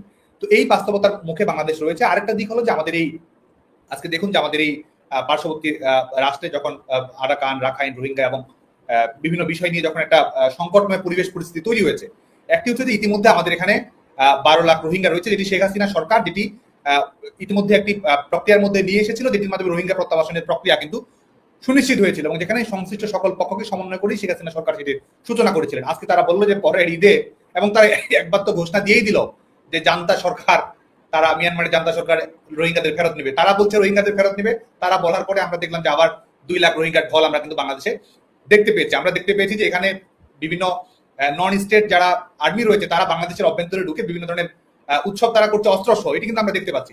এবং মানবিক করিডোর, এবং তারা এটির নাম দিয়েছে মানবিক করিডোর, এবং এটির মাধ্যমে আপনি দেখুন যে একটি যুদ্ধবিধ্বস্ত অঞ্চল, যে যুদ্ধবিধ্বস্ত অঞ্চলের 80 থেকে 90% একটি বিদ্রোহী গোষ্ঠীর নিয়ন্ত্রণের মধ্যে রয়েছে, যেমন যেখানে সেখানে এবং রোহিঙ্গা সমস্যার সমাধান তারা করবে, অথচ তারা এই রোহিঙ্গা, আপনি জানেন যে মিয়ানমারের অভ্যন্তরীণ বিশেষ করে রাখাইন স্টেটে তাদের নিজেদের মধ্যকার রাখাইন এবং আমাদের রোহিঙ্গাদের মধ্যে, এখানকার রোহিঙ্গাদের মধ্যে কি ধরনের অভ্যন্তরীণ বিষয় রয়েছে। তো সেটি এমন একটি বাস্তবতা তৈরি করেছে যে বাস্তবতার মাধ্যমে রোহিঙ্গাদের ভবিষ্যতে আরো বেশি বাংলাদেশে চলে আসার একটা ঝুঁকি যেমন তৈরি হয়েছে, একই সঙ্গে এই যে যুদ্ধ আরাকানে চলমান রয়েছে সেই যুদ্ধ বাংলাদেশের সীমান্তে এসে যাওয়ার ঝুঁকি এবং যেটির নমুনা কিন্তু আমরা ইতিমধ্যেই দেখতে পাচ্ছি এবং নানা পক্ষের সঙ্গে কিন্তু বাংলাদেশ জড়িয়ে যাচ্ছে। একটি হচ্ছে যে আরাকান আর্মি, আরেকটি হচ্ছে যে এখানকার রোহিঙ্গাদের বিভিন্ন গোষ্ঠী যারা রয়েছে, এবং একই সঙ্গে আমাদের বিভিন্ন আন্তর্জাতিক পরাশক্তি রয়েছে যারা মিয়ানমারের স্বাধীনতা, সার্বভৌমত্ব এবং অর্থনীতি উন্নয়নের সঙ্গে যারা সম্পর্কিত রয়েছে। এবং আপনি যখন এই ঝুঁকিগুলো নিবেন এবং যেটি এক ধরনের সার্বভৌমত্বকে প্রশ্নের মুখে ফেলবে, তখন কিন্তু আমাদের নিজস্ব যে অভ্যন্তরীণ সার্বভৌমত্ব রয়েছে সেই সার্বভৌমত্ব কিন্তু ঝুঁকির মুখে পড়ে যাবে। তো সে কারণে বাংলাদেশের জনগণের সার্বভৌমত্ব নিয়ে একটি ছিনিমিনি খেলা হচ্ছে এবং আমরা মনে করি যে এই করিডোরগুলো ওপেন করে দেওয়ার মাধ্যমে বাংলাদেশকে যুদ্ধের ঝুঁকি, বাংলাদেশের সার্বভৌমত্ব নিয়ে ঝুঁকি এবং চট্টগ্রাম বন্দরকে ইতিমধ্যে আপনারা দেখেছেন যে বিদেশি কোম্পানিগুলোর হাতে তুলে দেওয়ার জন্য কি ধরনের ব্যবস্থা ইতিমধ্যে গ্রহণ করা হচ্ছে। কোনো ধরনের জবাবদিহিতা, কোনো ধরনের নিয়ম কানুন, কোনো ধরনের দায়বদ্ধতা ছাড়াই কিন্তু এগুলো সম্পন্ন করা হচ্ছে। আমরা অবশ্যই এক ধরনের বিশ্বায়নে বিশ্বাস করি, আমরা অবশ্যই এক ধরনের রুল বেস সোসাইটিতে আমরা বিশ্বাস করি, যেটি আন্তর্জাতিক বিধি ব্যবস্থার আলোকে বাংলাদেশ যে কোনো সিদ্ধান্তই গ্রহণ করতে পারে সার্বভৌমত্ব সিদ্ধান্তকে অক্ষুণ্ণ রেখে। কিন্তু যারা আজকে করছে তাদের সেই ম্যান্ডেটও নেই এবং তারা করছে নিজেদের ক্ষমতা টেকসই রাখার জন্য, তারা নিজেদের ক্ষমতার নিরাপত্তা রক্ষা করার জন্য বাংলাদেশের জনগণকে ঝুঁকির মুখে ফেলছে। বিভিন্ন কমিশনের নেতৃত্বে নিয়ে আসছে, বিদেশি নাগরিকদের তারা বাংলাদেশের বিভিন্ন কমিশনের প্রধান বানাচ্ছে যারা এই দেশের ভোটারও না, যারা এই দেশের নাগরিকও না। সময় হলে ট্রিলিয়ন মিলিয়ন ডলার নিয়ে তারা কিন্তু যার যার দেশে ফিরে যাবে, বাংলাদেশের জনগণকে তারা কিন্তু ঠিকই ঝুঁকির মুখে ফেলে যাবে। গ্রামীণ ব্যাংকের বিজনেস তারা বাড়িয়ে নিচ্ছে, একটা অবৈধ সরকারের উপদেষ্টা তিনি নিজে থেকেই বিজনেসের ঘোষণা দিচ্ছেন যে স্টারলিংকের সঙ্গে গ্রামীণ ফোনের কি ধরনের বিজনেস হতে পারে সেটি নিয়ে তারা কথা বলছে। একটা ক্ষমতায় আছে, কনফ্লিক্ট অফ ইন্টারেস্টের কোনো ধরনের বালাই নেই। নিজেরা গ্রামীণ বিশ্ববিদ্যালয়কে অনুমোদন দিচ্ছে, ডিজিটাল ব্যাংকিংকে অনুমোদন দিচ্ছে, নিজের টাকা নিজে তারা মাফ করে দিচ্ছে এবং আপনি আরো অবাক করার বিষয়, সরকারের শেয়ার, জনগণের স্টেক গ্রামীণ ব্যাংকে যেটি জনগণের স্টেক ছিল সেটি ক্রমান্বয়ে কমিয়ে নিয়ে আসা হয়েছে নিজেরাই ঘোষণা দিয়ে। তো পৃথিবীর ইতিহাসে এই ধরনের নির্লজ্জ কর্মকাণ্ড বৈধ অবৈধ কোনো সরকার প্রধানই করেছে বলে আমার কাছে মনে হয় না। তো স্বাভাবিকভাবে আমরা মনে করি যে এই বাংলাদেশের জনগণকে আজকে একটা যুদ্ধ বাস্তবতার মুখোমুখি করা হচ্ছে। বাংলাদেশের অভ্যন্তরীণ নিরাপত্তা স্থিতিশীলকে সংকটের মুখে ফেলা হচ্ছে। বাংলাদেশের উগ্রবাদী তাণ্ডব পুরো দুস্তুরভাবে বাস্তবায়নের মধ্য দিয়ে যাচ্ছে এবং বাংলাদেশের সার্বভৌমত্বকে একটি চ্যালেঞ্জের মুখে ফেলে দেওয়া হয়েছে। সাদ্দাম, এখন যদি আসলে এই একে একে প্রতিরোধ করতে কিংবা দেশকে রক্ষা করবার জন্য ছাত্রলীগকে রাজপথে নামতে হয়, আপনারা প্রস্তুত রয়েছেন? দেখুন, অবশ্যই, কারণ আমরা মনে করি যে আমরা বাংলাদেশে অবশ্যই আমরা গণতান্ত্রিক রাষ্ট্র ব্যবস্থা চাই, বাংলাদেশে আমরা ন্যায় বিচার দেখতে চাই, বাংলাদেশে আমরা অধিকার ভিত্তিক রাষ্ট্র ব্যবস্থা চাই। বাংলাদেশে আমরা রাজনীতি কর্মী, আমরা সবসময় সরকারি দল, বিরোধী দল, যে কোনো দলই থাকতে পারি, কিন্তু আমরা দৃঢ়তার সঙ্গে যদি বিশ্বাস করি যে বাংলাদেশের স্বাধীনতা, সার্বভৌমত্ব, এগুলোর সঙ্গে তো কোনোভাবে আপোষ করার কোনো সুযোগ আমাদের নেই। এবং বাংলাদেশ ছাত্রলীগের কর্মীরা নিজেদের সমস্ত চাওয়া পাওয়া সবকিছু ভুলে গিয়ে আমাদের স্বাধীনতা, সার্বভৌমত্ব অক্ষুণ্ণ রাখার জন্য, জনগণের নিরাপত্তা নিশ্চিত করার জন্য অবশ্যই তারা সংগ্রাম করবে। এবং আমরা বাংলাদেশে যেটি বলি না কেন, আমরা বাংলাদেশে গণতান্ত্রিক রূপান্তর চাই, বাংলাদেশে আমরা আরো ইতিবাচক একটি পরিবেশ চাই, বাংলাদেশে আমরা একটা পার্মানেন্ট স্থিতিশীলতা চাই, বাংলাদেশে একটা জনগণের ক্ষমতায়ন চাই। সমস্ত কিছুর শর্ত হচ্ছে বাংলাদেশে গণতন্ত্র প্রতিষ্ঠা করতে হবে। সমস্ত কিছুর একেবারে প্রাথমিক বিষয় হচ্ছে এই দখলদার সরকারের বিদায় নিতে হবে, ফ্যাসিস্ট সরকারের বিদায় নিতে হবে, এই অগণতান্ত্রিক শক্তির বিদায় নিতে হবে। এই অগণতান্ত্রিক শক্তিকে যদি আমরা বিদায় না করতে পারি, তাহলে বাংলাদেশের গণতন্ত্র আমরা প্রত্যাবর্তন করতে পারবো না, আমাদের গণতান্ত্রিক রূপান্তরও আমাদের সম্ভব হবে না, এবং আমাদের সার্বভৌমত্ব ক্রমাগতভাবে ঝুঁকির মুখে পড়ে যাবে। যে কারণে আজকে এই দখলদার সরকারের বিদায় নিতে হবে। এটি শুধুমাত্র ছাত্রলীগ, আওয়ামী লীগের চাওয়া, 14 দলের চাওয়া, শুধুমাত্র সেটা নয়। আমরা মনে করি যে আজকে বাংলাদেশ যে ধরনের একটা ক্রান্তিকালে এসে পৌঁছেছে, আমাদের সকল জনগণের প্রয়োজনে, সকল জনগণের নিরাপত্তা, স্থিতিশীলতা এবং বাংলাদেশের জনগণের সার্বভৌমত্ব এবং গণতান্ত্রিক রূপান্তর, সকল কিছুর ন্যূনতম শর্ত হচ্ছে এই দখলদার সরকারের বিদায় নিশ্চিত করতে হবে। যে কারণে এই দখলদার সরকারের বিরুদ্ধে আমরা যদি আমাদের বৃহত্তর গণতান্ত্রিক ঐক্য তুলতে হবে, এবং এটি আমরা যত দ্রুত গড়ে তুলতে পারবো, ততই আমাদের সার্বভৌমত্ব, আমাদের স্বাধীনতা, আমাদের গণতন্ত্রকে আমরা নিরাপদ রাখতে পারবো। আমি চেষ্টা করেছি মানে ছাত্রলীগ আরো সংগঠিত হোক, আপনাদেরকে একটু সংযোগ ঘটিয়ে দেওয়ার জন্য আজকে। কারণ যেটা হয় যে ধরেন আপনার কাজ পর্যন্ত একটি কথা তারা বলতে পেরেছে, এখন দেখা যাবে যে মানে এত তারা উজ্জীবিত, নিজ উদ্যোগে, নিজ উদ্দীপনায় তারা আরো হচ্ছে দৌড়ে দৌড়ে কাজ করতে পারবে। আপনি এটা নিশ্চয়ই বুঝতেই পারেন, তারা আপনার ফ্যান আসলে সেই অর্থে। আমার খুব ভালো লাগলো। লাইভ আমরা একদম শেষ পর্যায়ে চলে এসেছি। আমি ইনানের কাছে লাস্ট একটু জানতে চাইবো, তারপরে সাদ্দামকে দিয়ে আমরা লাইভটি শেষ করব। সেটা হচ্ছে, ইনান, ছাত্রলীগের তৃণমূল কর্মী যারা রয়েছে তাদের উদ্দেশ্যে আপনার কি বলবার আছে? খুব অল্প পরিসরে আপনি একটু বলুন, তাদের উদ্দেশ্যে আপনি নেতা হিসাবে কি বলতে চান, কি বার্তা রয়েছে আপনার? ধন্যবাদ। আপনি এখানে 4টি প্রশ্ন রেখেছিলেন, সেগুলোর আসলে উত্তর দেওয়া হয়নি 4 জন কর্মীর মাধ্যমে। গোপালগঞ্জের রানা এখানে বলেছেন তার খোঁজ খবর নেওয়া হয়েছে কিনা। রানা, আপনার কোনো সমস্যা থাকলে এই অনুষ্ঠানের মাধ্যমে জানাতে চাই। আপনি গোপালগঞ্জ জেলা ছাত্রলীগের সভাপতি নিউটন বা ওখানে পিয়াল আছে, আমির হামজা আছে, আরো অনেকে কাজ করছে, তাদের সাথে যোগাযোগ করবেন। যদি আপনার যে সমস্যার সমাধান না পান, আমরা চেষ্টা করব। যদিও এখন কোটি কোটি নেতাকর্মী বিপদে, আসলে সবার সাথে সংযোগ করে ওঠা সম্ভব হয় না, তারপরও আমরা আমাদের সর্বোচ্চ চেষ্টা করি। আরেকজন ভাই একটু যুক্ত করতে চাই যে যেই পরিমাণ ছাত্রলীগের ছাত্রদের এবং কর্মীদের উপরে আমরা অত্যাচার দেখছি, স্বেচ্ছাসেবক লীগ, যুবলীগ, তাদের কি আসলে এই একই পরিমাণ ভূমিকা আছে কিনা, এ নিয়ে বেশ কিছু প্রশ্ন আমরা শুনি। আমি আসলে সেটা নিয়ে আমি কোনো মতামত দিতে চাই না। সাদ্দামের কাছে যাওয়ার আগে ইনান, আপনাকে লাস্ট এই প্রশ্নটা একটু করব, ছোট্ট করে উত্তর দিবেন। আপনি কি আমার প্রশ্নটা শুনতে পেয়েছেন ইনান? জি, আমি শুনতে পেয়েছি। আপনাকে ধন্যবাদ। দেখুন, আসলে তো জি, আমি আপনার কথা শুনতে পেয়েছি। দেখুন, আসলে তো বাংলাদেশের সকল গণতান্ত্রিক আন্দোলনে, বাংলাদেশের মানুষের ভোট বাতের অধিকার আদায়ের আন্দোলন বলুন, বাংলাদেশের মানুষের জীবন রক্ষার আন্দোলন বলুন, বাংলাদেশের মানুষের স্বাধীনতার আন্দোলন বলুন, সকল ক্ষেত্রেই কিন্তু ছাত্রলীগই নেতৃত্ব দিয়েছে। এটি আসলে অস্বীকার করার সুযোগ নেই। আমি আমার জায়গা থেকে বলতে চাই, আমাদের যুবলীগের ভাইরা, স্বেচ্ছাসেবক লীগের ভাইরা, ওনারা ওনাদের মতো করে চেষ্টা করছেন, কিন্তু বয়স, তারুণ্যের টকবগে রক্তে তো একটি আলাদা আবেদন থাকবেই। এক্ষেত্রে ছাত্রলীগের অনেকেই কথাটি বলতে শুনি যে অমুকে নামতেছে না কেন, তমুকে আসতেছে না কেন, সমুকে এটা করতেছে না কেন, এই মন্ত্রী খোঁজ নিল না, ওই এমপি খবর নিল না। আরে ভাই, যুগে যুগে কালে কালে এরকমই হয়েছে। ছাত্রলীগ সবসময়ই একমাত্র বঙ্গবন্ধু যতদিন বেঁচেছেন, বঙ্গবন্ধুর আদেশ নির্দেশ পালন করেছে, তার নেতৃত্বে চলেছে, এবং বঙ্গবন্ধু পরবর্তী সময় শেখ হাসিনার নেতৃত্বে চলছে। ছাত্রলীগকে কখনোই যে কেউ খুব টেনে ধরেছে, কেউ খুব সহযোগিতা করেছে, এমনটি নয়। ছাত্রলীগ সবসময় অবাগা, হতবাগা, গরিব, মেহনতি, কৃষকের, মজদুরের ছেলেদের, মেধাবী ছাত্রদের সংগঠন হিসেবে এই দেশমাতৃকার তরে কাজ করেছে, এবং আমাদেরকে সেটি বজায় রাখতে হবে। এবং পাশাপাশি আমি বলতে চাই, আপনারাও নিজ নিজ এলাকায় যারা আমাদের সিনিয়র সংগঠনের নেতৃবৃন্দ রয়েছে, তাদের সাথে যোগাযোগ করে তাদেরকে নিয়ে কিভাবে যুগপৎ আন্দোলন করা যায় এই লক্ষ্যে কাজ করবেন। আমরা অবশ্যই আমাদের জায়গা থেকে কেন্দ্রীয়ভাবে সেই চেষ্টা অব্যাহত রাখছি। চমৎকার চমৎকার। আজকের লাইভে আপনাদের মানে দুজনের কথায় আমি আসলে অনুপ্রাণিত হয়ে যাচ্ছি। লাইভটি আমরা এখন শেষ করব। শেষ করবার আগে সভাপতি সাদ্দাম, আপনার কাছে আমি জানতে চাই, বা আপনি আপনার তৃণমূল কর্মীদের জন্য কি বার্তা দিতে চান বা কি বলতে চান আমাদের এই প্রোগ্রামের মাধ্যমে বলুন। ধন্যবাদ।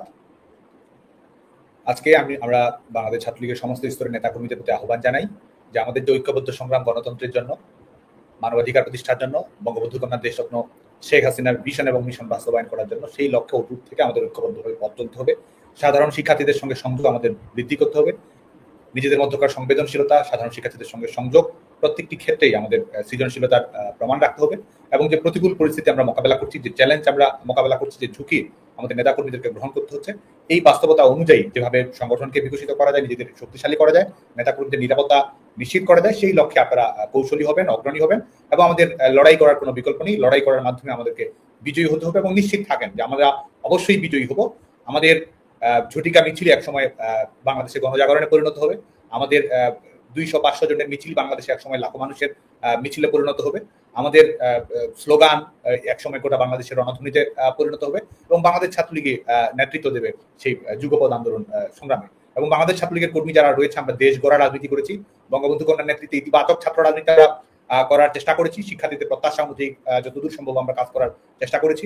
আমরা ভুল ত্রুটি থেকে আমরা শিক্ষা গ্রহণ করবো। একই সঙ্গে আমরা ঐতিহ্য এবং আধুনিকতার মেলবন্ধনের মাধ্যমে বাংলাদেশ ছাত্রলীগকে আমরা আমাদের গণতান্ত্রিক আন্দোলনের এই ধাপে আমরা সাফল্যের সঙ্গে যেন আমরা পার হতে পারি, গণতন্ত্র পুনরুদ্ধার করতে পারি, মানুষের অধিকার প্রতিষ্ঠা করতে পারি, সেই লক্ষ্যে সবাইকে আগুয়ান পাওয়ার জন্য, সবাইকে পদক্ষেপ গ্রহণ করার জন্য আমরা আহ্বান জানাবো। এবং বাংলাদেশ ছাত্রলীগ সেটি নিশ্চিতভাবে করবে। বাংলাদেশ ছাত্রলীগ যদি একটি নতুন দেশের জন্ম দিতে পারে, বাংলাদেশ ছাত্রলীগ যদি গণহত্যার মুখোমুখি দাঁড়িয়ে, পরাজিত অপশক্তিদের ষড়যন্ত্রের বিরুদ্ধে দাঁড়িয়ে, শক্তিশালী সেনাবাহিনীর বিরুদ্ধে লড়াই করে সংগ্রাম করে নতুন একটা দেশের যদি আমরা জন্ম দিতে পারি, তাহলে একটা তথাকথিত সরকার, একটা স্বঘোষিত সরকার, একটা এনজিওগ্রাম সরকার, একটা বেসরকারি সরকার, এই একটা তাবেদার সরকারকে আমরা কেন বিদায় করতে পারবো না? এবং এই বিদায় করার জন্য প্রয়োজন বাংলাদেশের মানুষের অধিকার প্রতিষ্ঠা করার জন্য, গণতন্ত্র প্রতিষ্ঠা করার জন্য।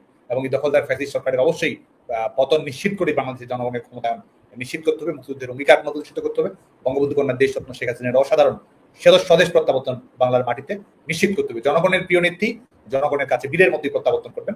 বাংলাদেশ ছাত্রলীগের কর্মীদের এই ওয়াদা, তৃণমূলের নেতা কর্মীরা আমরা সবাই ঐক্যবদ্ধভাবে এটা আমরা বাস্তবায়ন করবো। এবং ভবিষ্যতেও সাধারণ শিক্ষার্থীদের কাছে আমরা সুস্পষ্টভাবে আমরা বলতে চাই, শিক্ষার্থীদের সমস্ত প্রয়োজনে আমরা থাকবো। শিক্ষার্থীরা কোনো অবস্থাতে আমাদের প্রতিপক্ষ নয়, শিক্ষার্থীরা কোনো অবস্থাতেই আমাদের বিরুদ্ধ কেউ নয়, আমরাও কারো বিরুদ্ধ পক্ষ নই। আমরা শিক্ষার্থীদের পক্ষে সবসময় রয়েছি। শিক্ষার্থীরা যেন ভালো মতো লেখাপড়া করতে পারে, ভালো চাকরি পায়, মানসম্মত মেধাভিত্তিক চাকরি প্রক্রিয়া নিশ্চিত হয়, বেসরকারি খাত যেন উন্মুক্ত হয়। এবং আমরা সুস্পষ্ট হয়ে বলছি, সাধারণ শিক্ষার্থীরা এমনকি যারা আন্দোলনে অংশগ্রহণ করেছে, আমাদের বিরুদ্ধে যারা স্লোগান দিয়েছে, তাদের প্রতিও আমাদের সবসময় এক ধরনের সংবেদনশীলতা রয়েছে। যারা লড়াই করে, যারা সংগ্রাম করে, যারা সাহসী ভূমিকা পালন করে, বাংলাদেশ ছাত্রলীগ সবসময় তাদের প্রতি এক ধরনের অনুরাগ গ্রহণ করে। শিক্ষার্থীদের সাহস থেকে বাংলাদেশ ছাত্রলীগ শিক্ষা গ্রহণ করে, শিক্ষার্থীদের সংগ্রাম থেকে বাংলাদেশ ছাত্রলীগ শিক্ষা গ্রহণ করে, শিক্ষার্থীদের লড়াই, শিক্ষার্থীদের স্পিরিট থেকে আমরা অবশ্যই সবসময় সেই অনুপ্রেরণা আমরা পাই। ভবিষ্যতে বাংলাদেশ ছাত্রলীগ সমস্ত শিক্ষার্থীদের পাশে, দলমত নির্বিশেষে সকল সাধারণ শিক্ষার্থীর পাশে আমরা থাকবো, বন্ধু হয়েই থাকবো। এবং যারা বিভিন্ন ধরনের ফৌজদারি অপরাধ করেছে, যারা এই বাংলাদেশের শিক্ষার্থীদের হত্যা করার ক্ষেত্রে যারা মেটিকুলাস ডিজাইনের অংশীদার যারা হয়েছে, যারা বিচার প্রক্রিয়াকে নস্যাৎ করে দিয়েছে, যারা আমাদের মুক্তিযুদ্ধ, বঙ্গবন্ধুর বিভিন্ন ধরনের আক্রমণ চালিয়েছে, বিভিন্ন ধরনের তাণ্ডব চালিয়েছে, সাধারণ মানুষের জীবন যারা কেড়ে নিয়েছে, তাদের বিরুদ্ধে বাংলাদেশ ছাত্রলীগ অবশ্যই আইনগতভাবে ন্যায় বিচার নিশ্চিত করার জন্য কাজ করবে। আপনারা বাংলাদেশ ছাত্রলীগের কর্মীরা লড়াই এগিয়ে যান। আপনারাই সত্যিকারের চ্যাম্পিয়ন, আপনারাই সত্যিকারের প্রমিথিউস, আপনারাই সত্যিকারের দিন বদলের নায়ক। ছাত্রলীগের নেতাকর্মীরাই বাংলাদেশ। ধন্যবাদ সাদ্দাম, চমৎকার বলেছেন। দুর্দিনেই আসলে প্রকৃত বন্ধু বোঝা যায়, দুর্দিনেই আসলে তৃণমূল কর্মীদের পাশে নেতারা থাকেন, তারাই আসলে প্রকৃত নেতা। সাদ্দাম ইনান কিন্তু আসলে জানতেন না আজকে যে আমাদের সাথে এখানে ছাত্রলীগের কেউ একজন সংযুক্ত হবেন। তারা খুব সুন্দরভাবেই তৃণমূলের সঙ্গে আজকে কানেক্টেড হয়েছেন, মনোযোগ দিয়ে কথাগুলো শুনেছেন। আমি আবারও বলছি, তারা সত্যিই জানতেন না, কিন্তু আপনারা নিশ্চয়ই দেখতে পেয়েছেন যে তারা কত চমৎকারভাবে রেসপন্সিভ এবং সুন্দর করে সঙ্গে সঙ্গে নোট করে নিয়ে ইনান সেগুলোর উত্তর দিল, সাদ্দাম সেগুলোর উত্তর দিল। আপনারা নিশ্চয়ই তৃণমূলের যারা ছাত্রলীগের যারা আমাদের মাধ্যমে তাদের সাথে সংযুক্ত হওয়ার চেষ্টা করেছেন, আশা করি আপনারা সেটা বুঝতে পেরেছেন। আমি বলবো যে এই সময়টা অনেক বেশি একত্রিত সংযুক্ত থাকাটা খুবই প্রয়োজনীয়। এবং আমরা নিজেরাই আজকে দেখলাম যে তারা দুইজন খুব সুন্দরভাবে আপনাদের সঙ্গে ইন্টারাক্ট করেছে। সুতরাং কিছু কিছু কথা দিয়ে আমরা শুনি, সেটা বোধহয় পুরোটা আসলে সঠিকও নয়।